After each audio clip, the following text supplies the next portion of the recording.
நம்ம ராசி பலன் சேனல்ல டெய்லியும் பல ராசிகளை வந்து நம்ம பார்த்துக்கிட்டு இருக்கோம். அதுல இன்னைக்கு பார்க்க போற ராசிகள் வந்து மிதுன ராசிகள்.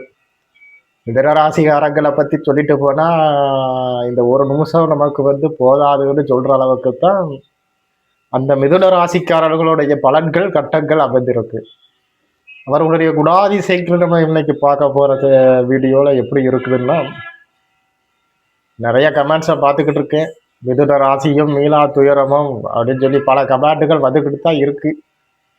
அது ஏன் வருது அப்படின்னா, இந்த ராசியில பேசிக்கா என்ன ரீசன்னால அவங்க இப்படி இருப்பாங்கன்னா, பிற்காலத்துல செஞ்ச கர்மாவை அவங்க தொலைக்கிறதுக்காண்டி தான் இந்த ராசியில வந்து பிறக்கிறது. அது எல்லாமே அப்படித்தான். எப்பவுமே ஒரு மெச்சூரிட்டி இல்லாத ஒரு செயல்பாடு வந்து எந்த ராசியில இருக்கும்னா இந்த மிதுன ராசிக்காரங்க. இதற்கு ஒரு அருமையான எக்ஸாம்பிளை நம்ம சொல்லலாம். இவங்க வந்து இதுதான்ப்பா கொஸ்டின் பேப்பர் அப்படி இதை எக்ஸாமுக்கு படிச்சுட்டு போனா நீ பாஸ் ஆயிடலான்னு சொன்னாலும் அதை படிச்சுட்டே போகாதாங்க. அவ்வளவு லேசினஸ்ஸா இவங்க இருப்பாங்க. எப்பவுமே மற்றவங்க ஏதாட்டு ஒரு கொஸ்டின் பேப்பர் ஒன் வேர்டை சரி எக்ஸாமுக்கு முந்தின நாள் ஏதாட்டு படிப்பாங்க, எக்ஸாம் அன்னைக்கு கூட படிக்க மாட்டாங்க. ஈஸியா ஃபெயில் ஆகிட்டு வர்ற கோஷ்டிகள் தான் நம்ம ஆட்கள். அந்த மாதிரி வாழ்க்கையில எப்பவுமே ஒரு லெத்தாஜிக் திங்கிங் அப்படிம்பாங்க.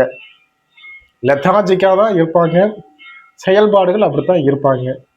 இவங்க நல்லவங்களா கெட்டவங்களா அப்படிங்கிறது, இவங்க நல்லவங்களாகவும் இருக்க மாட்டாங்க, கெட்டவங்களாகவும் இருப்பாங்க. ஒருத்தர் நல்லவனா இருக்கணும், இல்ல கெட்டவனா இருக்கணும். ரெண்டும் கெட்டவனா இருக்கிற ஆட்கள் தான் இவங்க. இருந்தாலும் இவங்களுக்கு பிரச்சனைகள் இல்லை. அந்த கட்டங்கள் வந்து ராகு சில இடங்கள்ல இருக்கும். அது சரியா இருந்தா அவங்க வந்து படிப்புல கொஞ்சம் மேன்மேலும் வாங்குவாங்க.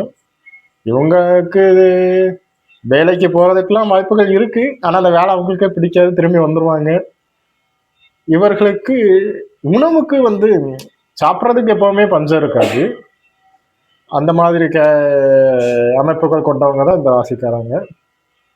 இந்த ராசிக்காரங்க வந்து மோஸ்ட்லி லேசினஸை கைவிட்டாங்கன்னா வாழ்க்கையில முன்னேறதுக்கான வழி இருக்கு.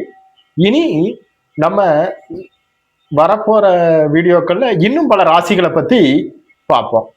நான் உங்கள்கிட்ட விடைபெறேன்.